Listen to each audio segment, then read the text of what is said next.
We take 25,000 breaths in a day. If you breathe badly, that means that your mental and your physical performance will take a hit. First I thought, how can something that's so small in my eyes have such a big impact on my mental and physical performance?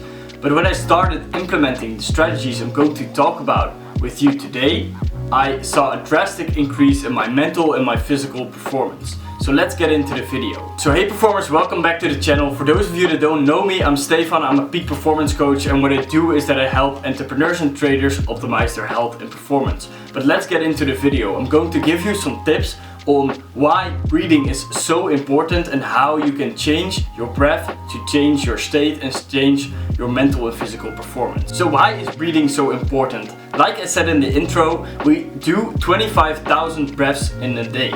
And what that means is that if you're breathing badly, then that will have an effect on your stress levels, on how rested you feel. It has an effect on everything. And the thing you have to know is that if you breathe very shallowly, that means that you're stressed. So probably you've noticed when you're stressed, when you're anxious, you breathe from like your chest. You go like and what that means is that if you're rested, you breathe from your diaphragm. And we're going to talk about it a bit later, but you have to know that if you want to be rested, you have to breathe very deeply, very long, and if you're stressed, you will breathe very high and very short. So that's the first thing why breathing is so important, because unconsciously what can happen is that you breathe in a very high manner, in a very short manner, and that gives your body stress. It gives your body the signal that you're under stress without you even knowing about it. And of course that will have an effect on how productive you are, how focused you are, how much energy that you have. So let's get into the first tip of this video. So the first tip of this video is always breathe through your nose when possible. And what that does is that it allows you to remove carbon dioxide from your body. It also makes sure that you breathe more deeply and that the air you breathe in is filtered, because in your nose there is a lot of like a filter system for filtering the air. And what it does is, if you only breathe through your nose, is that you will be more relaxed, you will be more focused, and everything will be better. And of course you can think like, does only breathing through my nose have such a big impact on the way I perform, on the way I feel? Well, I want to tell you a little bit of story about James Nestor. He is the author of the book Breath, and that book goes about, it explains everything about breathing, how to breathe correctly, why you should breathe correctly. The experiment that he did is that he taped his nose shut for 30 days. So he wanted to tape his mouth or his nose shut for 30 days in order to see what kind of an effect purely breathing from your mouth has on your performance and on your health. And what he found out, he actually quit after just 10 days of doing it because he couldn't handle it anymore. What he found out is that his blood pressure raised 20 points in the first day only, and that where he normally, like he tracked how many hours he was snoring, normally it was like 20 minutes, or it was a very short time, or there wasn't any snoring at all. Now he was snoring for 4 hours just by breathing through his nose or breathing through his mouth. And that's why it's so important to breathe through your nose and not your mouth. Like, you see the results in the test. And a friend of him also partook in the experiment, and he had the exact same results. So that shows how bad breathing through your mouth is for your health and for your wellness. So why is it so important to breathe through your nose? Like, what's the science behind it? Well, if you breathe through your nose, like I said at the start, is that your nose is a sort of something that cleans up all the air. And what that does is that you can increase your oxygen absorption by 10 to 15% just by breathing through your nose. In the end, I'm going to give you a strategy how to do that at night, but for now, know that when you're consciously of it, think of breathing through your nose instead of breathing through your mouth. The second tip I have for how to improve your breath to increase your performance is to breathe through your belly. So you can breathe up here. That's what we normally do in our society, is we breathe like up here. But what you want to do is you want to breathe from down here. So you want to let the breath travel all the way through your diaphragm to your belly. So what that does is that it make sure that you're more rested. In general, you want to breathe less because this means that you're breathing more optimally, and if you breathe for longer periods of time, then it means that you breathe less automatically. And it's actually quite funny, if you look at the animal kingdom, the animals that live the longest have the lowest respiratory rate, so they breathe the less per minute. So for example, elephants, they're one of the longest living animals in the world. They only breathe 4 or 5 times per minute. The same is with alligators, they only breathe once per minute. And all across the animal kingdom, we see that the more someone breathes, like the higher their respiratory rate is, the quicker that they will die, or the shorter that the lifespan is. And for example, if you look at dogs, cats and mice, they breathe way more often and they also have a way shorter lifespan than those other animals. So if you also look at anxiety, it's mainly caused by short breathing.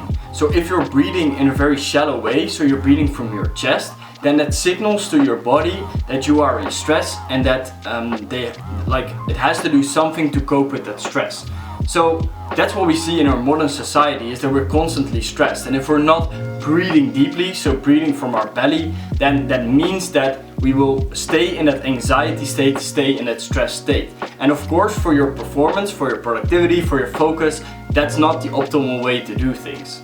So if you breathe from your belly, you make sure that you breathe less, that you breathe in a more easier fashion, and that will signal to your body that it's time to relax, that it's time to rest, and that you don't have to be stressed. That's why the second tip is always breathe from your belly. So the first thing is breathe through your nose and then also breathe through your belly. The third tip I want to give you, and when I work with my clients, for example, I always work with principles. So I can tell you all the techniques, but it's better that you know the principle behind it, because then you can apply it in every situation, even if the technique, you can't do the technique. So the main principle that you want to know about breathing is that if you breathe out for longer than you breathe in, so for example you breathe in for 4 seconds and you breathe out for 8 seconds, that's when your body relaxes. It signals to your parasympathetic nervous system that it's time to relax, that it's time to go out of the fight or flight mode that keeps you stressed.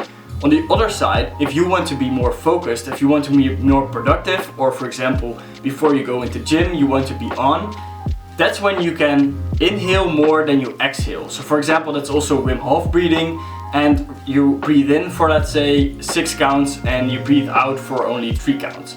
And if you do that, then you will be more productive, you will be more focused, and your body will be in a state of alertness. So the main principle you want to know is that if you want to be relaxed, you have to breathe out more, and if you want to be focused, if you want to be energized, you need to breathe in more. Lastly, we're going to talk about the breathing techniques that are out there. So for example, you might know Wim Hof breathing, you might know the box breathing method, and what I'm going to tell you is a few of those techniques that you can use to increase your performance. So for example, the Wim Hof breathing method, what you do is that you breathe in, well, I'm going to put a link in the description below, you can find it out yourself, but what you're sort of doing is you're simulating that you're hyperventilating. And what that does is that it sort of resets your body, and you can use it after a work day if you want to go from a work modus into a more chilled modus. For me, it really works as a reset of my body.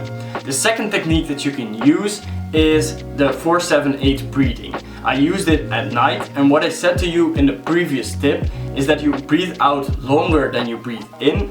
That's when your body relaxes. So before I go to bed, I use the 4-7-8 technique to become more relaxed. So you breathe in for 4, you keep it at the top for 7, and then you breathe out for 8. And that makes sure that your body will become in a very relaxed manner.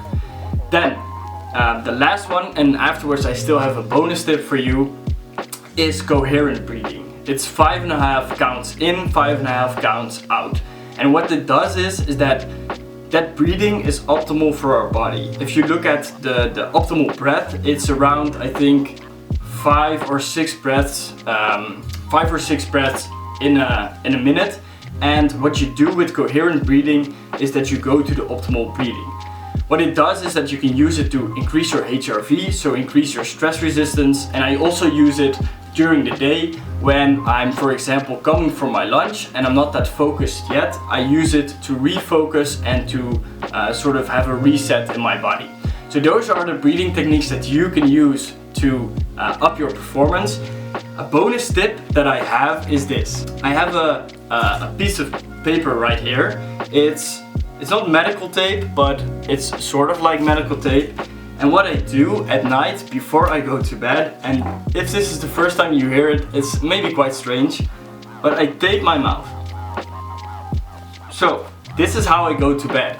And what that does is that you force your body to breathe through your nose. And what I said in the previous example, that James Nestor, he breathed through his mouth and he was snoring for 4 hours, he had sleep apnea, his sleep was just in general worse. So that's why I tape my mouth shut before I go to bed. This makes sure that I breathe through my nose, that I breathe optimally, and this increases the quality of my sleep and increases the quality of my rest. So next time you go to bed, tape your mouth shut, and I know that you will get some results from them. So I hope by now you can master your physical and mental state just by using the breath. So you don't have to buy any device, you don't have to do anything crazy, you can just master your physical and mental state by using the breath. Thanks for watching the video. Let me know in the comments which technique you're going to use, what kind of principles you're going to apply to your own life, and I'll see you in the next video.